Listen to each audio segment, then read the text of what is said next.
Este programa es una presentación de...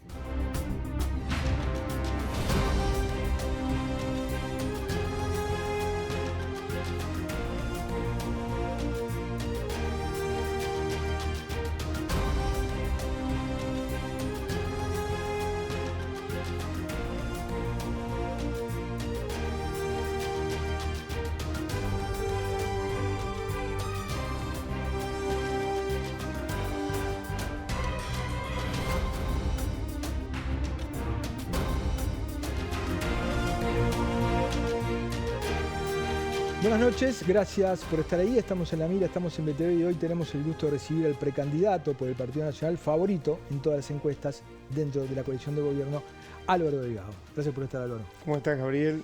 ¿Todo bien? Un saludo a la audiencia, un saludo a la audiencia de La Mira. Gusto estar acá. Siempre le preguntamos lo mismo a los candidatos. ¿Cómo está compuesta tu familia? 3 hijos, una esposa con la cual hace 27 años estoy casado y 5 de novios, así que anda llevando. ¿Qué edad de los gurises? Tiene 20, 22 y 24. Varón el del medio. La más chica quizá fue la que más sufrió todo el proceso del tema político, las ausencias. Es la que me dijo, yo creo que lo conté una vez, cuando a fin de año pasado me estaban por proclamar como precandidato, me pidieron en un acto, entonces yo dije lo que iba a pasar, le pedí que me acompañen. Me dijo una cena, papá, no es una decisión tuya, es una decisión de todos, porque nos cambia la vida a todos.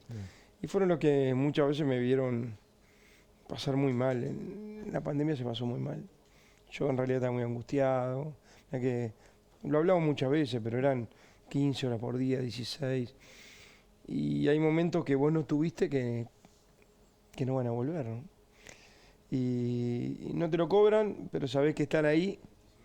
Yo termino algún acto diciendo, ojalá, yo quiero ser presidente de todas las cosas porque tengo 3 hijos y ojalá las ausencias hayan valido la pena y se sientan orgullosos del padre que tienen.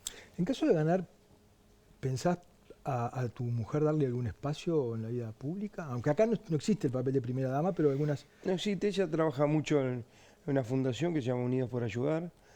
Hizo 270.000 canastas en la pandemia, todo voluntario, todo voluntariado. Y trabaja mucho en eso y en discapacidad, con fundaciones de discapacidad. Que es un tema que le gustaría trabajar, pero no sé en qué rol específico. Seguramente ningún rol institucional.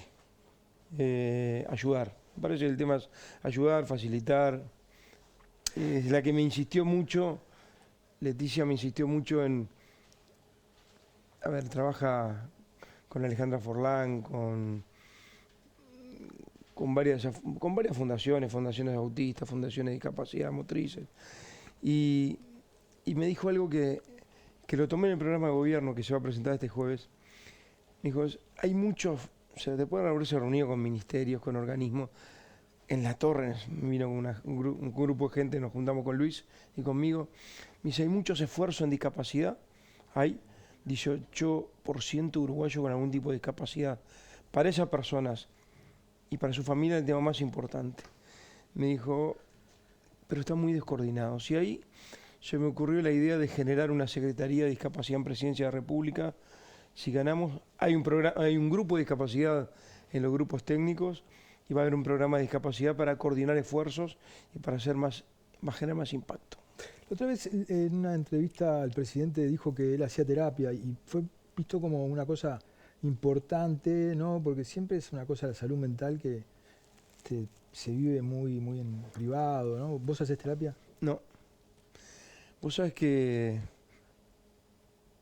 es un tema que tengo pendiente, ¿no? A ver, Gabriel, nos conocemos hace mucho tiempo. Yo fui militante toda la vida. Fui inspector de trabajo, fui diputado 2 veces, fui senador. Cuando ganamos, Luis me pidió que lo acompañe en la Secretaría de la Presidencia con un rol diferente a los secretarios de presidencia anteriores, ¿verdad? Tuve que renunciar al Senado para eso. Y después vino la pandemia, todas las crisis y lo vertiginoso y lo exigente. Todos los días hablar con todos los ministros. llega un momento que sentís que te abruma, ¿sabes? Por eso digo, la experiencia de gobernar es intransferible. Y muchas veces pensé, ¿cómo canalizo todas esas cosas? A veces me voy al campo, salgo un rato a caballo, yo qué sé. Pero vos, no, a ver, no puedes descargar en tu familia gran parte de las frustraciones del día, no es justo. En tus amigos tampoco, que a su vez yo trato de verlo seguido, pero no puedes hacerlo con la misma asiduidad. Con lo cual, el tema de la terapia es un tema que tengo ahí arriba de la mesa como Algo pendiente. pendiente. Capaz que es un prejuicio mío, ¿no? Saltemos de los sentimientos al dinero. ¿Le cuesta a los candidatos que pasan por acá hablar del costo de la campaña, no? Es importante tu presencia en la ciudad, se ven los carteles, ¿no? ¿Cuánto cuesta una campaña? Depende, una campaña debe costar, todo el proceso electoral Sí, debe costar 4 millones de dólares. 4 millones de dólares. No todos los candidatos pueden hacer esa inversión. O 3 millones de dólares, depende cuánto inviertas, cuánto gastes en carteles.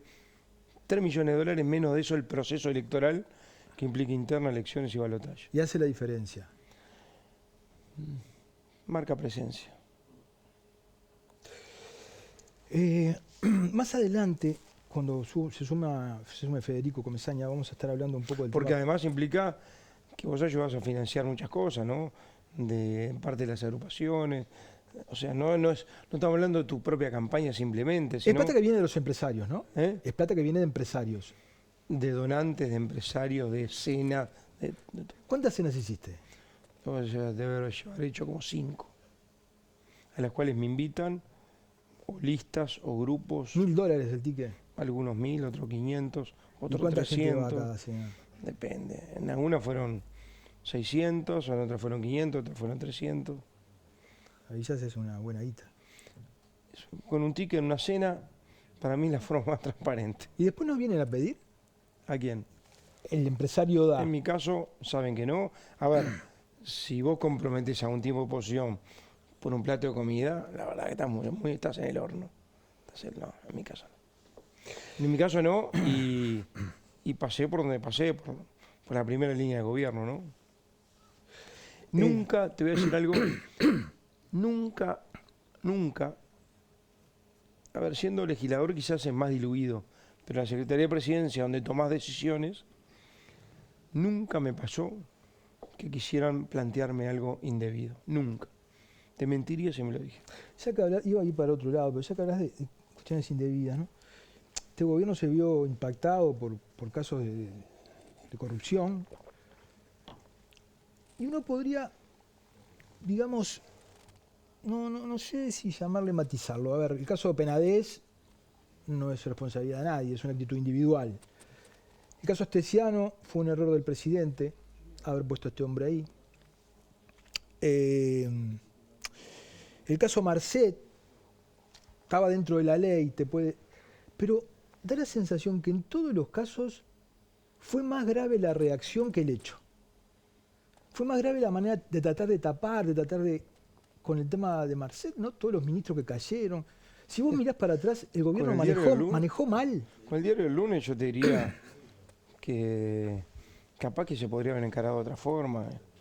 De Marcet, si está dentro de la ley.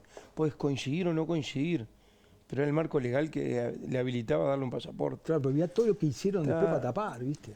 Por eso, todo esto lo puedo decir con el diario del lunes, y obviamente está la justicia resolverá. Pero podés admitir que no se manejó de la manera más adecuada. Con el diario del lunes Con el te diario digo del que lunes, quizás se hubiera tenido que manejar de otra forma. ¿Fuiste a visitar a Penades? No. ¿Eras amigo de él? No, era conocido, tenía muy buena onda.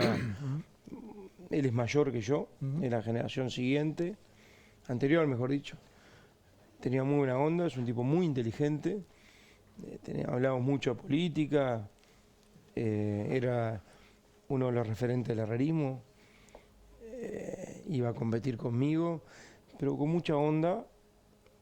Y cuando pasó lo que pasó, dije lo que dije, ¿no? Que acá hay que tener mucho cuidado, hay nombres, hay familias, y hay que darle garantías a todos. Lo mejor que podía pasar es que actuara la Fiscalía, actuara la Justicia. Te decía que más adelante vamos a hablar del tema pobreza específicamente, ¿no? pero hay algunos indicadores sociales que al gobierno no le están dando bien, ¿no? O sea, a ver, más allá de que hay más pobreza infantil, que lo vamos a hablar después, la desigualdad no mejoró, hay más gente en situación de calle, estos son datos del MIDES, hay más hacinamiento carcelario. ¿Qué pasó con el tema de las políticas sociales? ¿No fueron eficientes?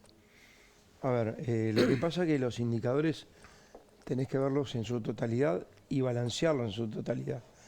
También hay menos inflación, hay más salario real que el 2019, hay más empleo, hay menos informalismo. Todo tenés que ponerlo en la misma bolsa. Pero estamos hablando de niveles de... Tú hablas de una parte Claro. y yo hablo de otra parte. Entonces cada uno puede llevar a donde le parezca la discusión. Y en realidad hay que verlo sin prejuicio globalmente el tema. A ver, yo creo que hay faltas de, me parece que todavía de derrame de algunas cosas. Estoy convencido de eso.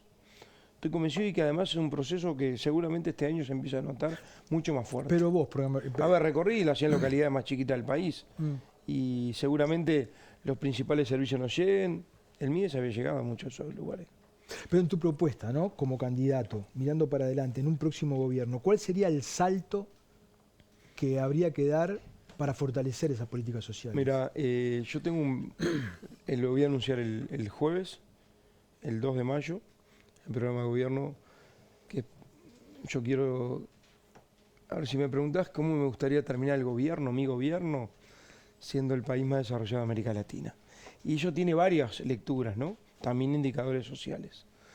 Para eso necesito un segundo piso de transformaciones sobre la base que dejó este gobierno. Y una de las prioridades va a ser el plan familia, que lo vamos a aplicar el jueves, donde tenemos pensado invertir 200 millones de dólares. 200 millones de dólares llegando a esa cifra al final del quinquenio, en lo que tiene que ver, sobre todo, apostado a primera infancia.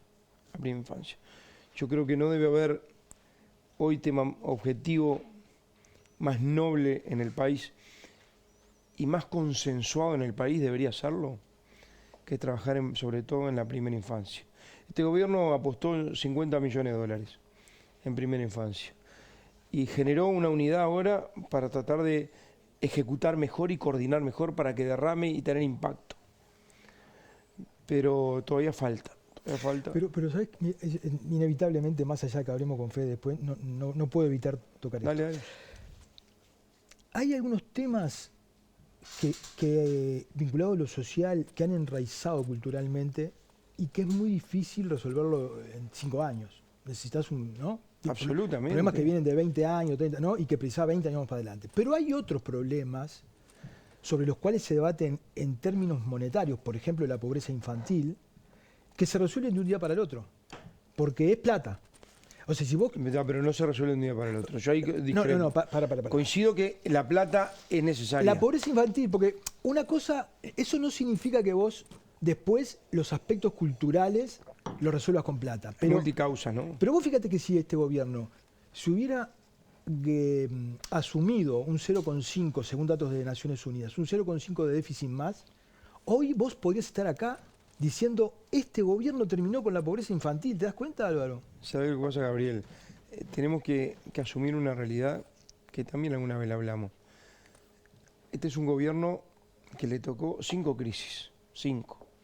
Te repito, la pandemia, la guerra de Rusia-Ucrania con el impacto del dólar, en el fertilizante, del petróleo, la sequía en el verano, la sequía en el invierno, 83 años hace que no pasaba, la situación editorial cambiaria con Argentina.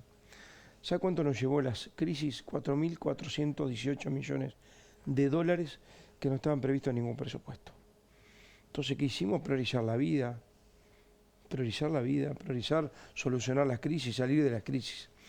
Ahora estamos en otra situación, por eso yo hablo de que ordenamos la economía, tenemos otro Uruguay en materia económica, con la mitad de inflación, con récord de inversión, con récord de exportaciones, y hoy podemos plantear un segundo piso de transformaciones. Y yo en ese piso de transformaciones voy a poner a la pobreza infantil particularmente como una de mis prioridades. Y yo creo que además en este tema no debería ser un tema de debate político, debería ser un tema de acuerdo político. ¿Y por qué no se ve? Porque yo lo que creo y lo que quiero, que en temas que tienen que ver con presupuesto, y por eso voy a preparar un plan familia que tiene impacto fuertemente en la pobreza infantil, yo creo que ese plan o algún otro, o algunos proyectos de otro, porque en esto está bueno enriquecerse de propuestas ajenas. Las propuestas no son buenas o malas en función de quién las propone. Por ejemplo, Álvaro, si se convocara a los candidatos, ¿no? Sí. Y sentados en una mesa, y firmar un compromiso para, en los próximos 5 años, gobierne quien gobierne, abatir la pobreza infantil, ¿vos firmarías eso? Absolutamente. ¿Sí? Absolutamente.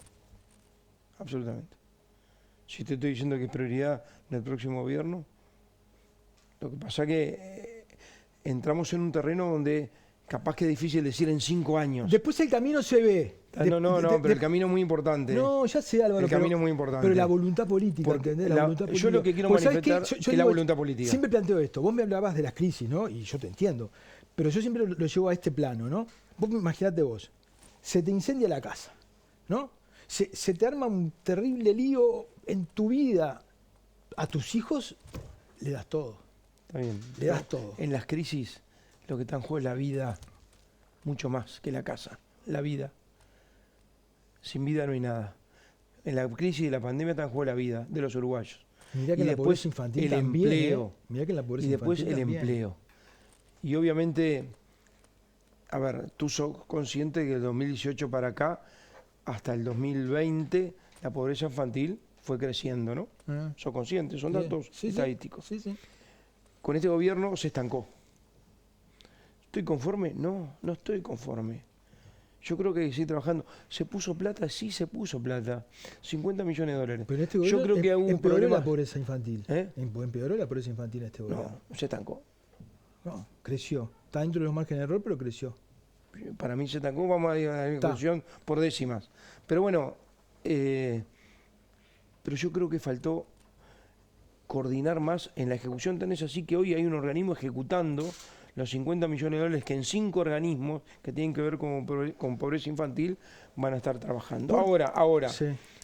si vos me decís en 5 años esto se termina, Bueno, no lo sé, porque hay núcleos Está bien, duros, está hay bien, está otros. bien. Entonces, el proyecto lo de Cristina Lustenberg sigue en el Senado. que yo con Cristina Senado. hablo bastante seguido. Fue ¿sabes? para la presidencia, pero ella carreteó 3 años en su gobierno frente amplista. Tampoco se lo llevó al frente. Por eso te digo, 3 años carreteó en su gobierno y 3 en este. Y el proyecto sigue. Yo creo que además es Parlamento. mejorable el proyecto, te lo voy a decir. Está Se lo bien, dije a ella, ¿no? está Yo bien, creo que está bien. hay buenas intenciones, que es mejorable, pero es un buen camino. Yo lo que creo que lo que tenemos que firmar, si vos me decís, ¿qué firmarías? sí. Es la voluntad política. Claro, El qué. sí. Después el cómo lo implementa cada Y bueno, gobierno. sí, ahí se verá. Antes de irnos a la tanda, el liderazgo de Luis Lacalle Pou es tremendo, ¿no? Transversal. Tremendo, ¿no? Los niveles de popularidad son una cosa tremenda, ¿no? Consolidó un liderazgo. Y digamos, sería hacer futurismo, pero no importa, todo el mundo piensa, en el futuro seguramente vas a volver a ser candidato. ¿A vos no te da un poco de tener que lidiar si ganás con ese peso ahí? En realidad lo que me da es tranquilidad, porque seguramente va a ser mi principal apoyo en el gobierno y va a ser un gran consejero en el gobierno. Obviamente trabajamos espalda con espalda mucho tiempo. Soy consciente que en el 2009, cuando fundamos el sector aire fresco, venimos trabajando con los mismos objetivos, con el mismo rumbo, con mucha coincidencia, con estilos quizá diferentes, con personales diferentes y con historias personales y políticas diferentes.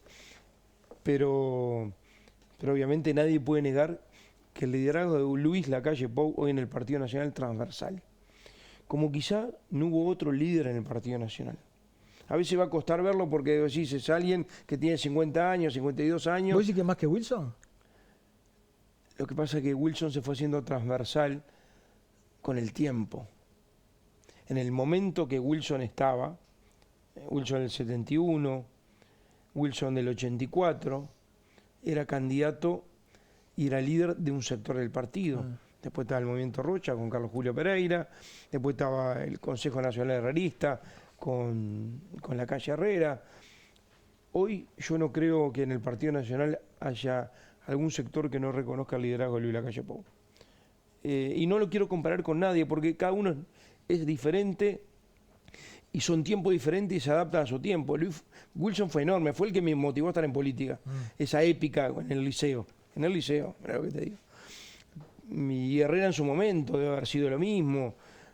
Bueno, Luis hoy, con estilos diferentes, con modos de comunicación diferentes, con otra forma de hacer política bien diferente, es un líder muy transversal. Yo hablo mucho con él, obviamente tengo mucha confianza, y me imagino que en un gobierno, en mi gobierno, en un gobierno de coalición encabezado por el Partido Nacional y conmigo como presidente, va a ser un apoyo invalorable.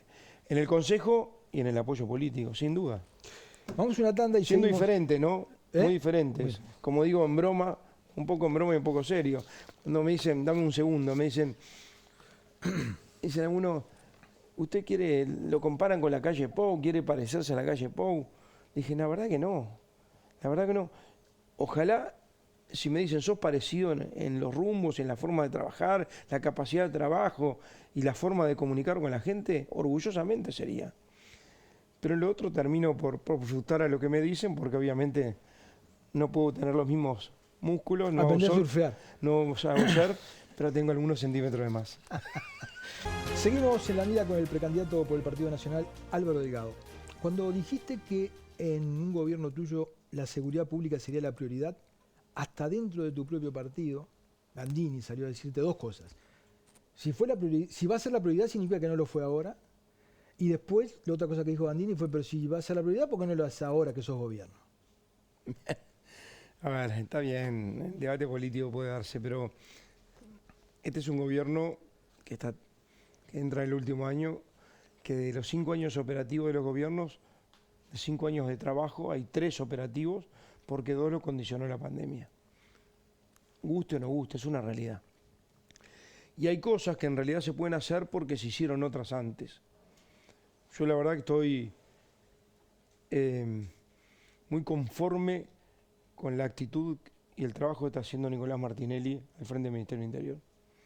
No solo en un Ministerio del Interior de diálogo. ¿Cambió? Sí, yo ¿Cambió creo el que esa ministerio? tónica de diálogo. ¿Cambió el ministerio? ¿Fue buscado ese cambio? ¿O Su surgió? propia personalidad, ¿no? Su propia personalidad. Pero además en ese enfoque dual sobre la delincuencia. Y gracias después podemos hablar de esto, pero gracias a muchas de las cosas que hizo Nicolás Martinelli y el equipo del Ministerio en este periodo, es que podemos pensar un segundo piso de transformaciones que tiene que ver con avanzar en algunas cosas. Yo comparto el enfoque dual, yo no tengo prejuicio a la represión, pero creo que además si no haces rehabilitación quedas rengo, porque cada vez es un círculo cada vez más vicioso donde aumentar la oferta delictual siempre. Siempre. ¿Y por qué no se logró avanzar ahí? Se logró avanzar. ¿Cómo? Si hicieron una 70% de reincidencia, Álvaro. En el tercer año. ¿Y sí? Y es por eso que Nicolás Martinelli está haciendo el plan PIA, el plan Redes Solidarias, donde en realidad lo que están haciendo es, más o menos salen unos 28, 29 privados de libertad por día. Sí. Tenemos récord de personas en las cárceles, ¿no? Sí. 15.000 personas. Salen unos 28, 29 de la gente que cumplió la condena, que merece una segunda oportunidad. Y que muchas veces si el Estado no le da algunos mecanismos, vuelve al mismo circuito y tenga esos niveles de reincidencia. Si nosotros no cortamos la reincidencia, cada vez la oferta delictual va a ser cada vez mayor.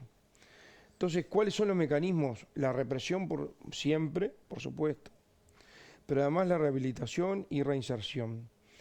La rehabilitación y reinserción tienen por lo menos 2 patas, una dentro de la cárcel, donde yo visité varias cárceles, donde estaba la UTU, INEFOP, estaba el MIDES trabajando, la DINALI adentro. Tacuarembó es un ejemplo bien claro de eso, en la cárcel nueva de Tacuarembó, hay otras. Y después en la salida. Y acá hay 2 vías bien diferentes. Uno es un programa piloto que se llama el programa PIA, que se le da una tarjeta de MIDES, boletos, y todos los meses tienen que recargarla y tienen que presentarse a la DINALI para hacerle un seguimiento para la inserción laboral y paralelamente se les capacita.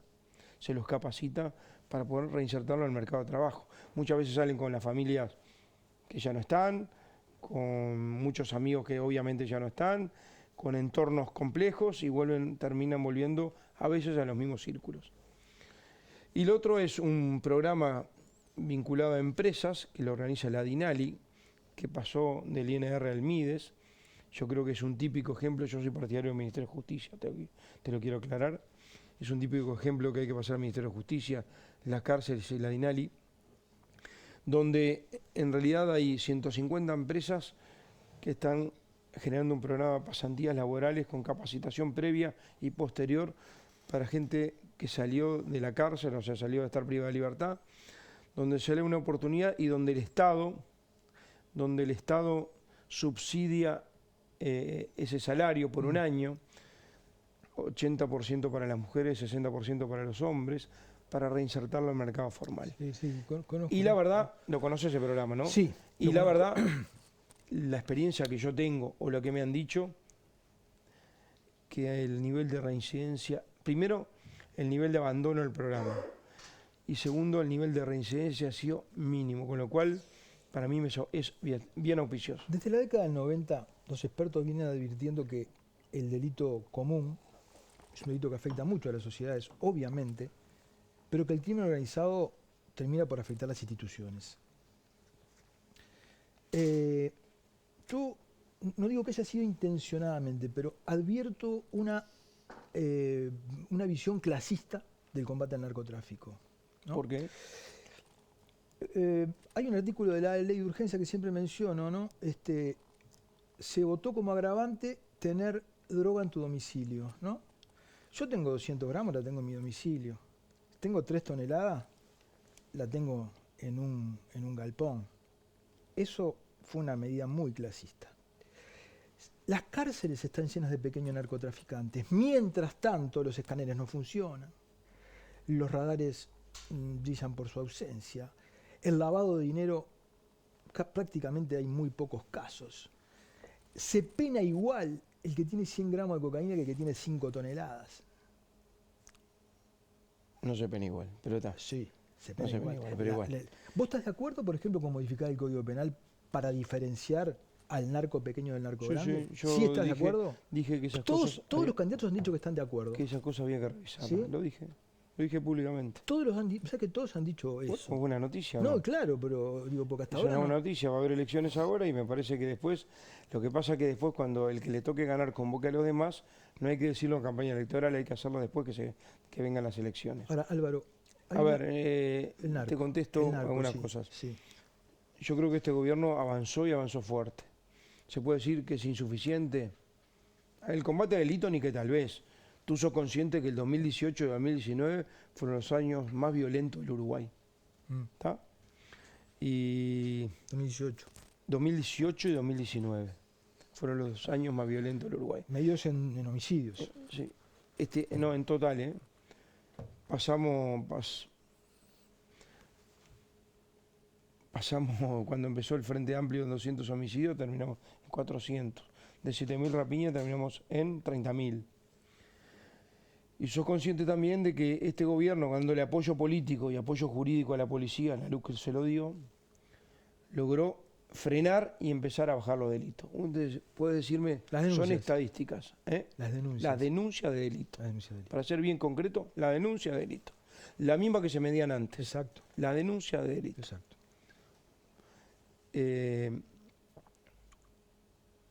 Vos podés decir, son estadísticas. Sí, son estadísticas. Ahora, hay 27% menos de rapiñas, 20% menos de hurtos, 50% menos de vigiato. Se creó la Dirección de Seguridad Rural en Florida, la creó la LUC, y 3% menos de homicidio. ¿Estamos conformes? No, pero es un camino. Y si a esto lo ato algunas cosas que te voy a comentar ahora que vamos a hacer para adelante, algunas que se están haciendo y las vamos a profundizar, que es incorporar tecnología al combate del delito y trabajar especialmente en una acción muy coordinada entre varias fuerzas. Estamos hablando de, como ejemplo, el grupo antimafia italiano, que también te lo quiero comentar, si me permitís. Podemos decir que este gobierno, además de eso, avanzó en descentralizar la Guardia Republicana, por lo menos en 3 localidades, ¿no? San Carlos, Tacuarembó y Villa Unión. Yo espero llevarlos a 6 lugares más. Creó las brigadas antidrogas en Montevideo y Canelones, que el Frente las había desmantelado en 2013. Se creó una fiscalía para el tema antidrogas. Estamos metiendo los radares en el puerto, los escáneres en el puerto, que hace años había uno y que se usaba mal, porque en realidad era un escáner bastante limitado. Se están instalando 3 nuevos que van a pasar todos los contenedores por ahí. Yo creo que hay un avance en ese sentido. Te tengo una noticia. Sí. Hay países que han invertido 50.000 veces más que Uruguay y no han podido. Yo por eso no lo voy a dejar de hacer. No digo que no, no digo que no. Si tú me decís, Pero no hagas inviernos en escáner, yo no lo voy a dejar de hacer. No, pero ¿sos consciente de que no se puede por este camino? No, pero vos vas cerrando. A ver. Porque no es lo mismo. En iniciar un 2019, camino. Gabriel, en 2019, quieras o no, se incautaron 100 kilos de pasta base.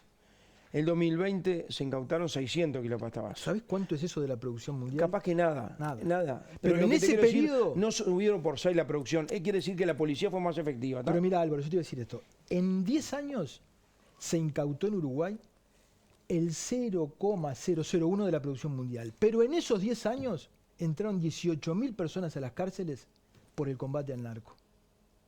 ¿No hay que cambiar la perspectiva? El paradigma, capaz. El paradigma, está bien, sí, el paradigma. Que es mucho más profundo. Es más profundo. Pero no digo no podemos de la noche a la mañana. Está bien, decir, pero vos de la noche a la mañana no lo cambiás. no podés. Pero caminar en ese sentido... Y yo no voy a dejar de tener los instrumentos necesarios que me permitan combatir el gran narcotráfico a través de los contenedores o el contrabando a través de los contenedores. Hay que hacerlo. O sea, vamos a los escáneres, quiera le gusta o no. Vamos a hacer la Guardia Republicana en todo el país, vamos a crear el grupo contra el multifuerza, contra el crimen organizado y el narcotráfico. Voy a meter a las Fuerzas Armadas, a la policía que la va a coordinar, a la Senaclaf, que la voy a juntar con la inteligencia financiera del Banco Central, voy a meter a la Secretaría de Inteligencia del Estado, voy a meter a la DGI y voy a meter a la Fiscalía. ¿Viste esa propuesta que maneja Sanjurjo, los juzgados de droga, los conoces? Pero ya hay Fiscalía. No, los juzgados de droga que funcionan en varios países funcionan así.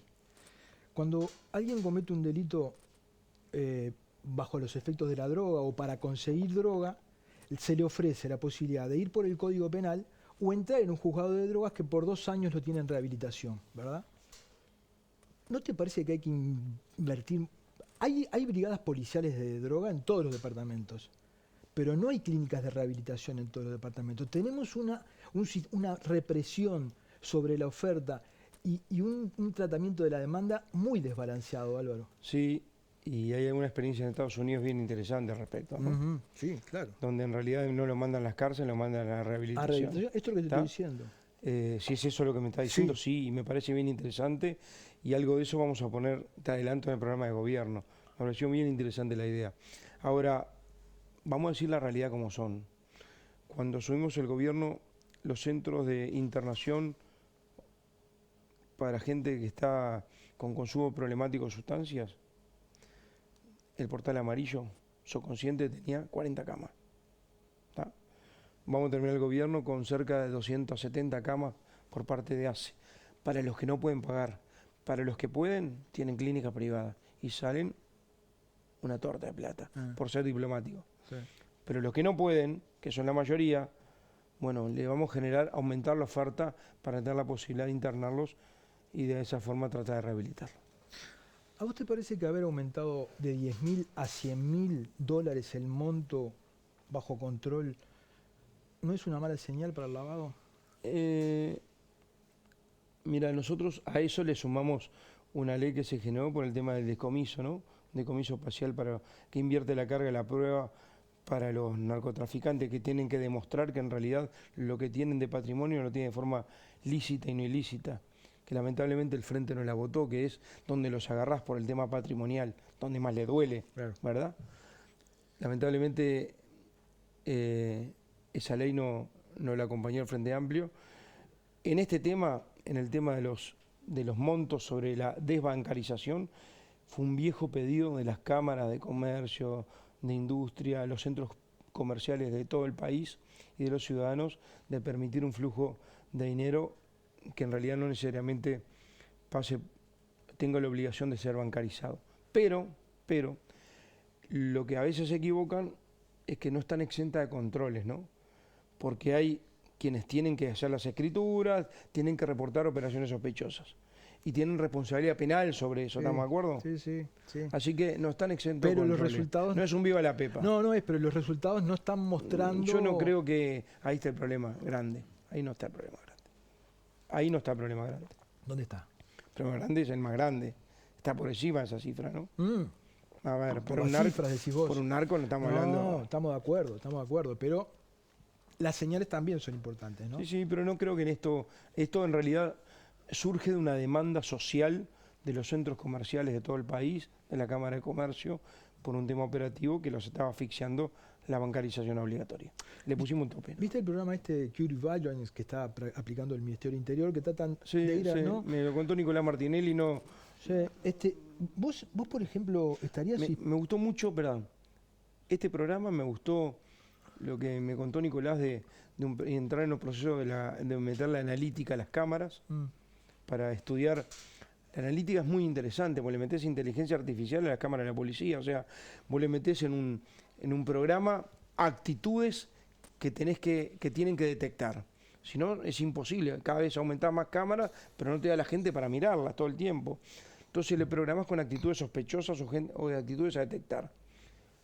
Alguien que se cae al piso, alguien que te muestra un arma, alguien que levanta una mano como para pegar, y enseguida te lo reporta. Vos sos consciente, Alonso. Eso analítica. Vos sos consciente que la gente va a consumir siempre, ¿no? ¿Volvemos a la droga? Sí, vos sos consciente que la gente va a consumir, cuando quiera consumir, va a consumir, ¿no? Sí. ¿Vos estarías dispuesto, digamos, a aplicar políticas que soporten un poco más de tráfico a cambio de que haya menos homicidios? Lo que pasa es que nada te garantiza una cosa con la otra. Pero si fuera... Es contrafáctico, Gabriel. No es contrafáctico. Hay ejemplos en el mundo. Está bien, pero yo no me voy a arriesgar. Y este programa que está aplicando el Ministerio del Interior va encaminado un poco a eso. No, en realidad son líderes sí, rehabilitados que bien. hablan vinculados sobre todo a los homicidios. No te jugás por eso vos. En esta disyuntiva no preferís no. Tengo que estar muy seguro. Ajá, está bien. Y no tengo garantía que es así. Está bien. Y el costo de errarle es grande, ¿no? Siempre tenés marcha atrás. Siempre.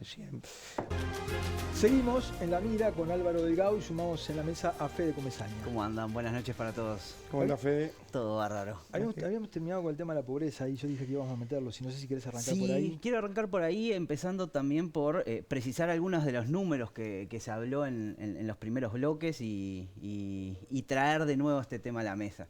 A ver, la pobreza medida por ingresos aumentó de 2019 a 2023 de 8,8% a 10,1%. Yo creo que no son unas décimas, estamos hablando de 50.000 uruguayos más que están por debajo de la línea de pobreza. ¿Cuánto fue en 2019? Es cierto, estamos hablando de 8,8, no era el mínimo. ¿Cuánto fue en el 2019? ¿En qué sentido? ¿Cuánto fue la pobreza en el 2019? 8,8%. No. ¿No? No. ¿Cuánto fue? Fue 9,9. ¿9,9? No es lo que dice la pobreza. La pobreza aumentó el 2017 con respecto a 2018, 2019 con respecto a 2018. 7,9 en 2017, 8,1 en 2018, 8,8 en 2019. Aumentó en la pandemia y volvió a bajar a los niveles de 10,1, creo que dio, ¿no? Pobreza 8,8, la página del INE, 8,8% 2019. Estamos hablando de un aumento de 50.000 uruguayos. Pobreza infantil pasó de 2019, 17% a 20,1%, son 8.300 niños, es decir, un 3% de los menores de 6 años. Y ahí sí, el mínimo fue alcanzado en 2019 y hoy estamos a niveles más altos desde 2015. Aumentó la brecha de la pobreza, que es decir, la distancia media entre el hogar pobre a la línea de pobreza. Aumentó el índice de Gini un punto, aumentó la distancia entre el 10% que más gana y el 10% que menos gana. Es decir, todos los indicadores de pobreza y desigualdad aumentaron, no en una cifra escandalosa de decir que hoy estamos mucho peor en términos de pobreza, porque si vemos 2015 nadie decía que Uruguay estaba en niveles escandalosos de pobreza, es cierto, pero sí que hay un fenómeno de deterioro de los indicadores sociales que es innegable en una economía además que crece y que genera empleo, porque si decimos que son unas décimas o que no es significativo el número de uruguayos que aumentó su condición de pobre, tampoco sería significativo la creación de empleo, que va más o menos, un poquito más, 70.000 puestos de trabajo. Yo creo que los dos fenómenos son significativos. Sí, hoy andamos más cerca de los 80, pero los dos fenómenos son significativos. Y yo creo que el salario real. Aumentó el salario real, es Con cierto. respecto al 2019. Es cierto. En públicos y en privados. Y aún así tenemos que el gobierno no pudo cerrar con los mismos números de pobreza que en 2019 o en principio de 2020 cuando asume el gobierno. Más allá de la magnitud que podemos discutir en realidad, sobre todo pensando, bueno, ¿qué se puede hacer? ¿Qué se hizo o qué faltó hacer o qué se debe hacer para mejorar estos indicadores y volver a encauzar estas cifras? ¿Sabes lo que pasa, Federico? En el medio hubo un fenómeno que vos no podés desconocer, nadie puede conocer. Una pandemia que acorraló el mundo y acorraló el Uruguay, que aumentó la pobreza, aumentó el desempleo. Y si no aumentó más es porque generaron subsidios, seguro de paro especial, aumentó la pandemia, la pobreza, aumentó el desempleo, aumentó una cantidad de indicadores producto de una situación que fue un colapso que empezó por lo sanitario y terminó impactando en lo laboral y en lo económico. O sea, no es químicamente puro un gobierno. En el medio vos no podés generar un análisis sin decir, bueno, en el medio de esto hubieron 2 años que tuvimos que atacar la pandemia, que en realidad priorizamos, y reitero, yo te hablé de la cifra, 4.418 millones de dólares destinados a superar las crisis. Entre la recaudación menos, más la inversión que se hizo en tratar de ayudar a aquellos que estaban más frágiles. Entonces, yo digo, ¿es el camino? Sí. ¿Falta? Falta. ¿El gobierno terminó? No terminó, casi falta un año para el gobierno, ¿no? O sea, no hay datos cerrados a fin de gobierno. Yo estimo, y te lo decía hoy temprano Gabriel, que parte de este crecimiento, ordenar la economía, crecimiento económico, este año vamos a crecer alrededor de un 4%, más parecido al 22 que al 23. 23 tuvimos 2 sequías, la de verano y la de invierno, con lo que significó para los cultivos, para el agro, bueno, en el invierno lo que significó las obras vinculadas a la inversión en agua. Pero fuera de eso, este año vamos a crecer cerca del 4%, capaz que el 4%. Pero tenemos la mitad de inflación que el 2019, tenemos más inversión, 20% más inversión, tenemos menos informalismo, tenemos récord de personas trabajando. Entonces eso en algún momento derrama. Capaz que derrama más lento de lo que yo quisiera. Por eso te digo, el gobierno no terminó. Y capaz que hay que, porque en esto no se puede ser terco con la realidad, ni decir está todo bien, ni hicimos todo bien. Capaz que los números están bien, el país empieza a crecer, empieza a desarrollarse, pero también falta instrumentos donde permita tener más impacto directo en algunos lugares. Te dice alguien que está recorriendo todo el país, acaba de hacer las 100 localidades más chicas, y ves como las pequeñas cosas del Estado, que no son grandes números en un presupuesto nacional, le cambian la vida. Le cambian la vida. Después yo tengo otra discusión, que no la voy a dar ahora, porque no quiero que... No podemos discutir números en procesos electorales. Perdón, no podemos discutir criterios en procesos electorales, porque me parece que no es sano y no es justo. Mañana termina la elección y yo creo que, como en su momento se discutió cómo se mide el IPC, por ejemplo, qué cortes de carne incluyen el IPC, que hay cortes que ya no se usaban, por ejemplo. Bueno, y en su momento, cuando se hizo la reforma tributaria, se metió el tema del FONASA, en el tema del costo para medición de la pobreza, el ingreso, ¿no? Hoy la pobreza se mide por ingreso. Y hay algunas cosas que no se están incluyendo. No estoy cuestionando el criterio, porque el criterio es el mismo que se usaba antes. pero hay algunos ingresos adicionales que no están incluidos ahí. 200.000 uruguayos que tienen un beneficio de un 50% en la garrafa de 13 kilos de Supergas, que es un ingreso adicional, y 180 y pico de mil uruguayos que tienen un beneficio de un 90% de la tarifa de UTE, que tampoco está ahí.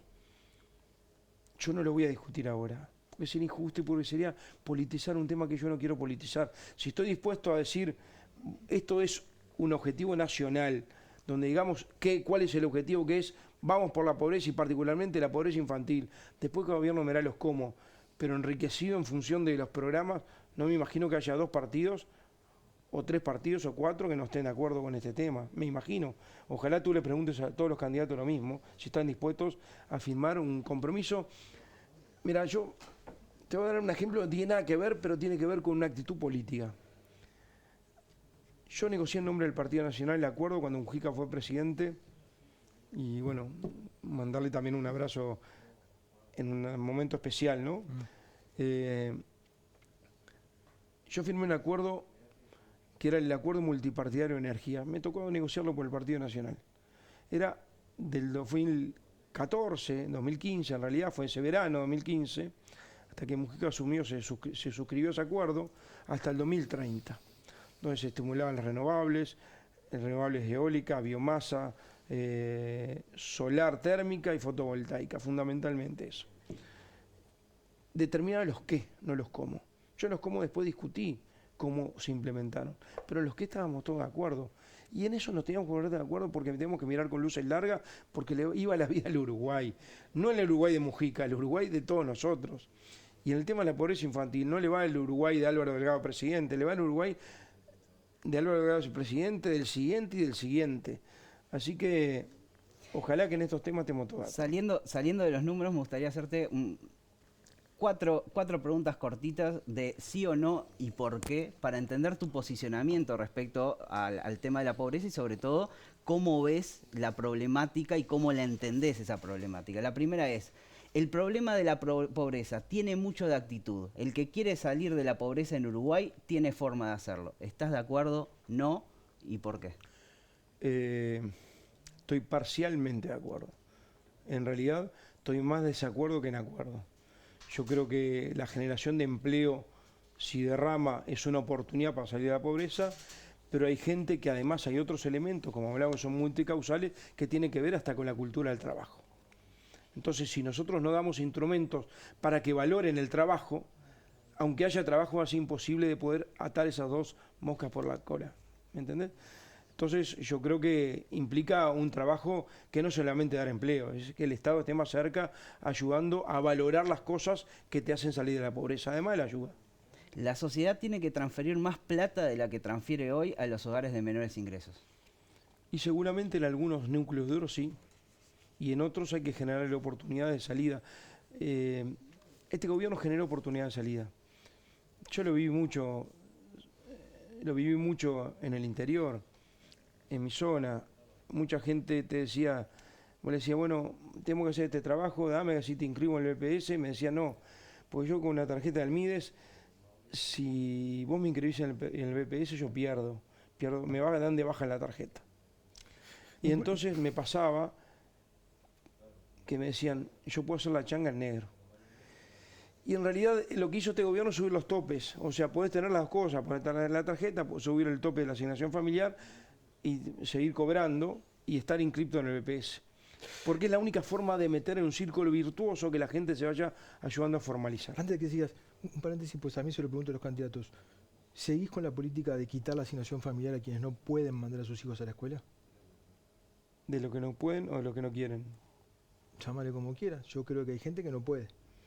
En principio yo creo que yo en eso tengo una posición de la asignación familiar está asociada o debería estar asociada a la escolaridad.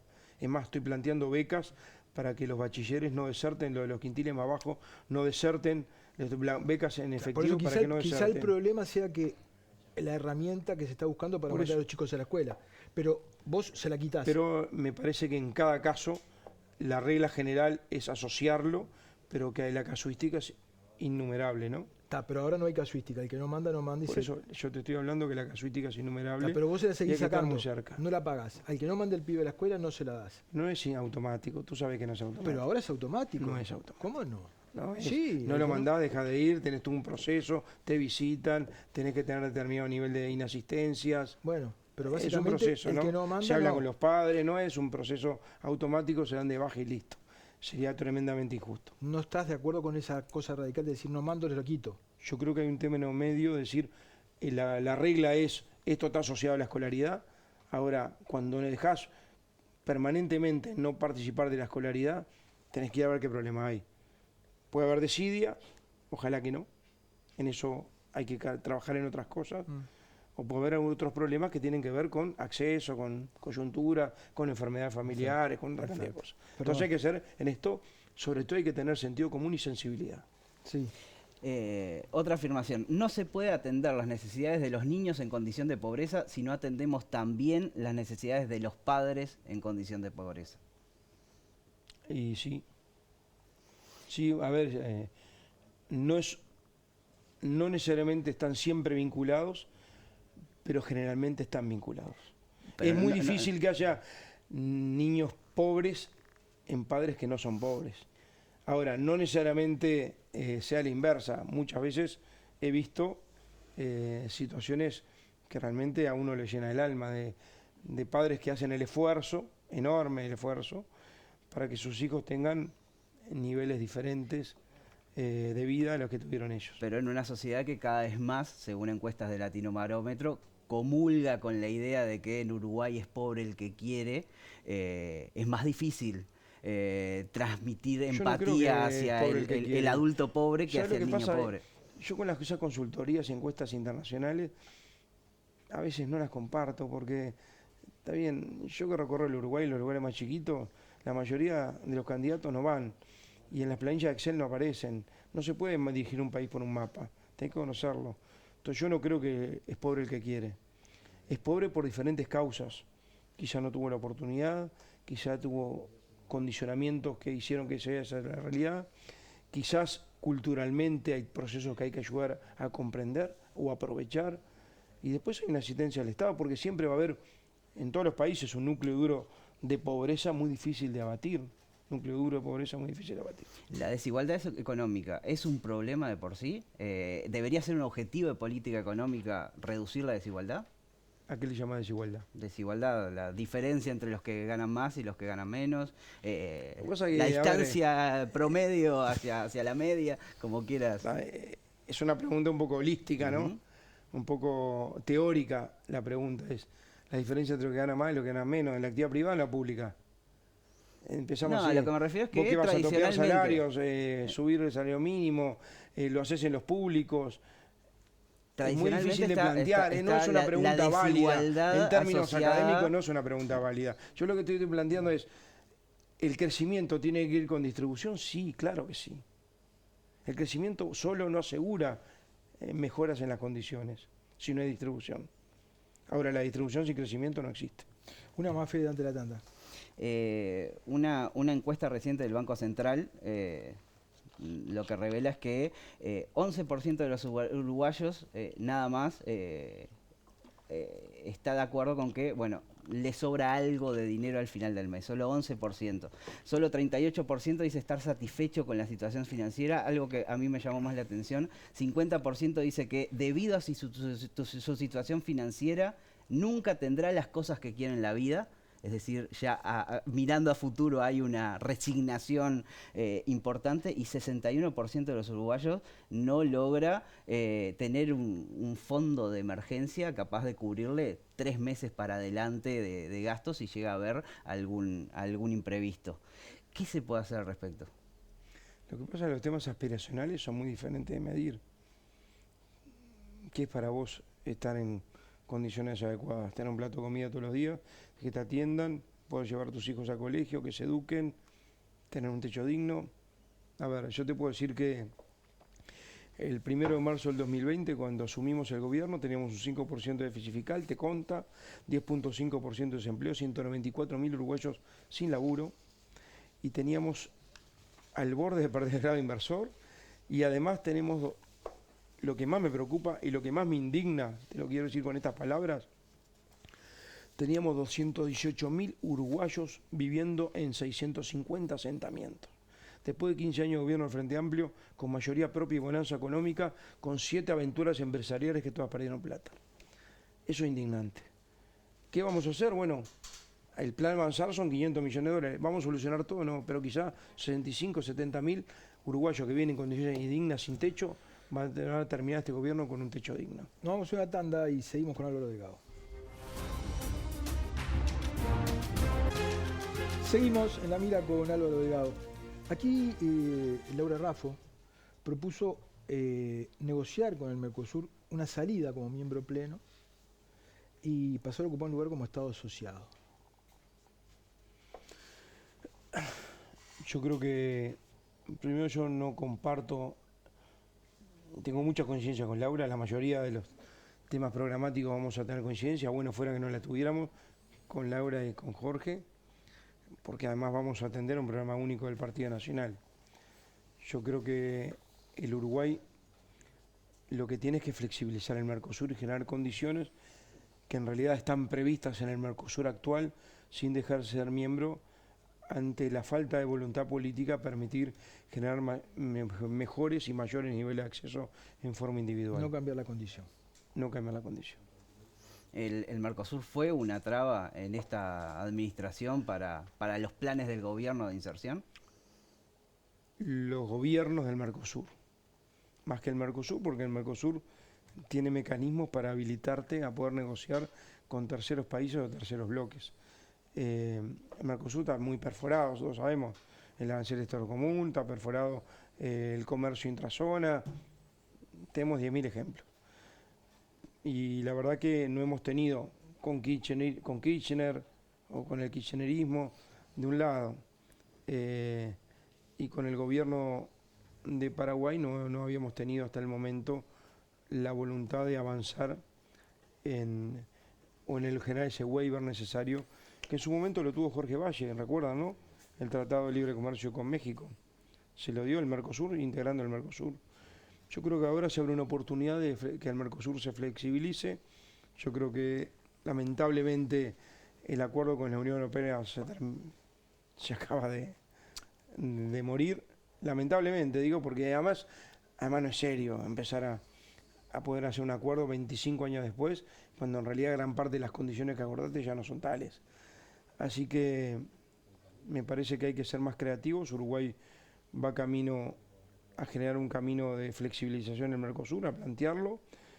Nos lo permite el Mercosur, nos lo permite nuestro derecho positivo. Hicimos la nota para integrar el Tratado Transpacífico, seguimos trabajando en una secuencia con China y seguimos trabajando, ahora empezamos algunas negociaciones con el sudeste asiático, que es una gran oportunidad comercial. Durante el gobierno del Frente, el Partido Nacional criticaba el atraso cambiario, le pedía intervenir en el mercado. Ahora hasta la Asociación Rural le pide al Partido Nacional que haga algo con el atraso cambiario. Sí, me acuerdo que había ministros que decían que si el dólar del Frente no valía tanto, renunciaban y no renunciaron. Más que atraso cambiario, yo hablo de competitividad, que es mucho más grande que atraso cambiario. Y en realidad yo comparto que hay un rezago cambiario de apreciación del peso. ¿Se debió intervenir más? No. Se deben generar instrumentos de competitividad, que te los voy a mencionar, no solamente por el lado del dólar. A ver, la zona este del país era la más rezagada en inversiones, en conectividad y en posibilidad de acceso. Va a tener ruta 6, va a tener ruta 44, ruta 7, hidrovía La Charqueada, el puente de La Charqueada, el puente de La Charqueada, Cebollatí. Todo eso, ¿qué te genera? Baja de costo, baja de flete. ¿Tiene que ver con la competitividad? Tiene que ver con la competitividad. El tema 200 antenas en todo el país para generar internet, ¿tiene que ver con la competitividad? Tiene que ver con la competitividad, te ahorra trámite. Generar el abatimiento de casi 200 trámites que no agregan valor, tiene que ver con la competitividad, sobre todo en el agro, empezando por la guía de transferencia de ganado, tiene que ver con competitividad. el dólar es uno de los elementos, sobre todo para los sectores que producen bienes primarios que además son transables, se exportan y obviamente se exportan en dólares. ¿Cuáles son los instrumentos dentro de eso? Paquete de medidas de mayor competitividad, bajar el costo del Estado, que es uno de los temas más importantes para poder ayudar a fortalecer el dólar, darle conectividad, darle acceso a mercados. Bueno, todo eso tiene que ver con un sistema de competitividad donde el dólar es uno de los elementos, no el único. Rezago, debe haber un 14-15% de rezago del precio del dólar con respecto al peso. El Banco Central definió una política que yo comparto de no intervención en el mercado de compra, porque es un circuito de nunca acabar. Después que interviniste una vez y la gente se acostumbra en que intervenís, no terminas nunca más y no hay plata que te dé. Mira lo que pasa en Argentina, lo que pasó en Argentina. La última vez que intervino el Banco Central fue en agosto del 2020, no intervino nunca más. Hay flotación limpia en Uruguay. Lo que sí podemos decir es que hay algunos mecanismos. La tasa de interés es una. Y se ha seguido bajando la tasa de interés. Hace poco la Comisión de Política Monetaria la hizo. Y lo segundo tiene que ver con obligar a las empresas públicas a que utilicen el mercado para la compra de dólares, que son las grandes compradoras de dólares de Uruguay, fundamentalmente ANCAP y fundamentalmente UTE, que necesitan dólares para comprar petróleo, entre otras, pero son las más importantes. Para mí va por ahí. Los exportadores lo que dicen es, eso no está siendo suficiente, la rentabilidad de los sectores se está viendo comprometida. ¿Cómo calmamos las ansiedades y las preocupaciones? Bueno, en realidad, seguramente el proceso del año pasado se había diferente a este año. La rentabilidad no está dada solamente por el valor del dólar, está dada, entre otras cosas, por los rendimientos. Y este año, por rendimientos, precios, y este año particularmente empezamos un año con rendimientos proyectados agrícolas mucho mejor. El año pasado hubo seca, o sea que seguramente muchos de los rendimientos de este año terminen cubriendo gran parte de ese proceso de rezago. Pero además se da un círculo que es virtuoso, pero es la realidad. Como Uruguay, yo te dije hoy que tenía un 20% más de inversión que en el 2019, y además está exportando más y tenemos récord de exportaciones. 2022 fue récord de exportaciones, este año vamos camino a lo mismo. Esto ingresa dólares, o sea, presiona el dólar para abajo, eso es una realidad. Hablabas del crecimiento de este año y del buen desempeño que va a tener este año la economía, compensando también en cierta medida un año en que prácticamente no crecimos, que fue el año pasado. Si miramos ya no solo este gobierno, sino miramos el 22 otro con también, un 5% de crecimiento. Exactamente, pero si vemos los últimos dos gobiernos, en particular, bueno, en este caso estamos hablando en el último gobierno, si tomamos las expectativas de crecimiento para este año, cerraría en un 1,3% de crecimiento promedio anual. El gobierno pasado cerró en un 1,1%, o sea que estamos hablando de 10 años de crecimiento muy lento de Uruguay. Y cuando le pregunta el Banco Central a los economistas que miren para adelante y digan a cuánto ven el crecimiento de la economía uruguaya, para los próximos 2 años dicen 2,5. Es decir, es un crecimiento muy bajo. Las expectativas de crecimiento están bajo porque en el Uruguay no hay nada a la vista que permita decir, bueno, sí, tenemos las capacidades para crecer más. ¿Qué se puede hacer al respecto? Inserción internacional es clave. Bajar el costo del Estado es clave. Ahí tienes dos elementos. Mejorar la competitividad y la conectividad del Uruguay, no solo en la vía de infraestructura, sino en la vía aérea, es clave. Pero además, vos no te olvides, si no lo volviste a no mencionar, que en el medio de este gobierno pasaron 2 años con crecimiento muy complicado por el tema de la pandemia, ¿no? Por eso digo, lo que los analistas miran hacia adelante, eso es lo que más me preocupa. Pero vos mencionaste el promedio de un gobierno que no terminó.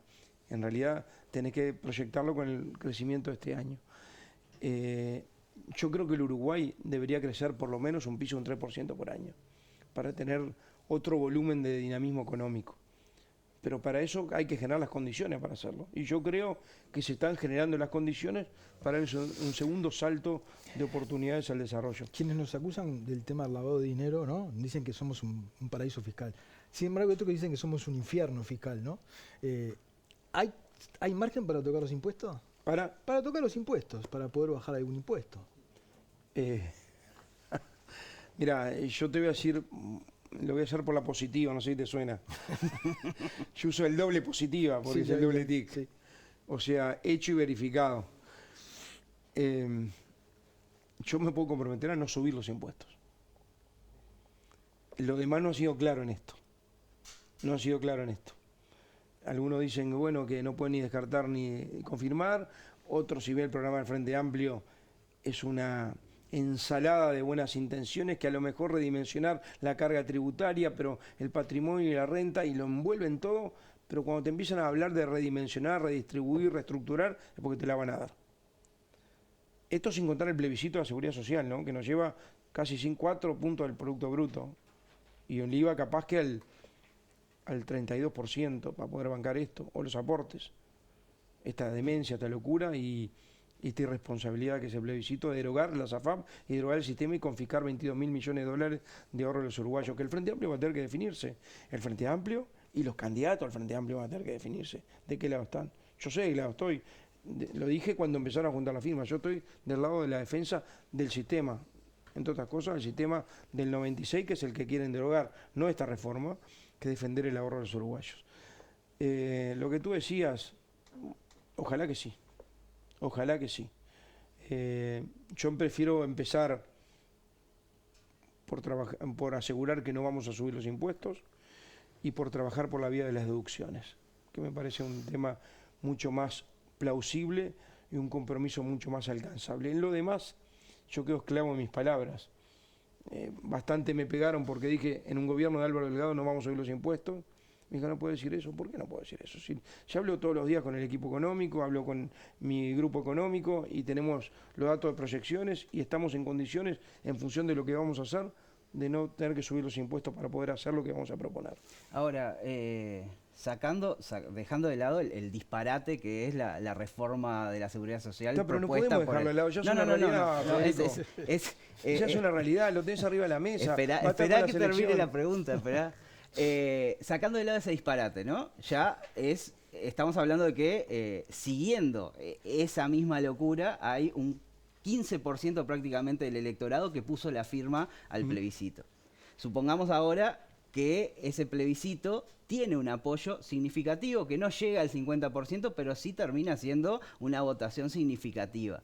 ¿No te habla de que la reforma que implementó este gobierno de la Seguridad Social tiene o genera un descontento en un amplio porcentaje de la población y que por lo tanto habría que rever algunas cuestiones vinculadas con la reforma o por lo menos participar de otra forma a la gente y que la gente realmente entienda la importancia de este tipo de cambios? A ver, primero, vamos a ver el resultado final. Yo creo que esto excede el PIT-CNT. Yo creo que el Frente Amplio estuvo juntando firmas. Muchos no te lo van a reconocer, pero lo están haciendo. Varios partidos lo hicieron a viva voz. Los candidatos se aspirinaron todos. Y el Frente Amplio se lavó la mano y dio libertad de acción porque tenía costo político. En esto no puedes andar con costo político. Es el plebiscito más importante de los últimos 40 años y el que condiciona más el futuro económico del Uruguay inmediato y las futuras generaciones en el sistema previsional. No puedes andar especulando.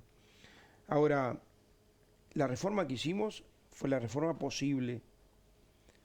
Después de 2 años de diálogo social, yo consciente de eso, ¿no? Estuvimos en la comisión de expertos, diálogo social, estuvieron todos los partidos políticos, todas las organizaciones sociales, 92 entrevistas. Y el presidente de la República, antes de enviarlo al Parlamento, fue y se lo llevó a Fernando Pereira, al PIT-CNT, a Fernando Pereira, como presidente, mira, ahí tuvo un gaf, como presidente, porque está en comisión, pero como presidente del Frente Amplio. Yo también podría ir en el sentido contrario de lo que Federico dice, que terminar. ¿Para qué la lavativa en la que terminó la reforma para que después te la vayan a plebiscitar? Porque la verdad que esta reforma en poco tiempo va a generar otra vez déficit. Pero ¿sabes lo que pasa? Que primero, el plebiscito no estaba planteado. Segundo, el plebiscito no es contra reforma. El plebiscito es contra el sistema del 96, deroga la SAFAP. No se animaron ni a hacerlo en el Frente Amplio. El PIT-CNT, el Partido Comunista, el Partido Socialista, no se animó a derogar la SAFAP cuando el Frente Amplio fue de gobierno. Y lo proclamaban, Yo iba a los actos del 1 de mayo y hablaban de derogar las AFAP. Sí, pero nunca estuvo en el Nadie se programa. animó. ¿Sabe por qué? Porque el Frente Amplio era un Frente Amplio muy diferente, donde había cortafuegos. Donde estaba Tabaré Vázquez, donde estaba Daniel Astori, y donde obviamente también estaba Mujica, que había límites que no pasaban. Hoy el Frente Amplio tiene liderazgo, entonces pasan estas cosas. El Frente Amplio obviamente mucho más desbalanceado que antes. Muy bien, Álvaro, te agradezco que hayas estado. Muchas gracias por la invitación, la verdad. Deseo suerte.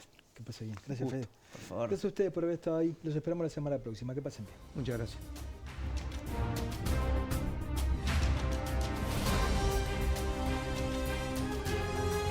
Este programa fue una presentación de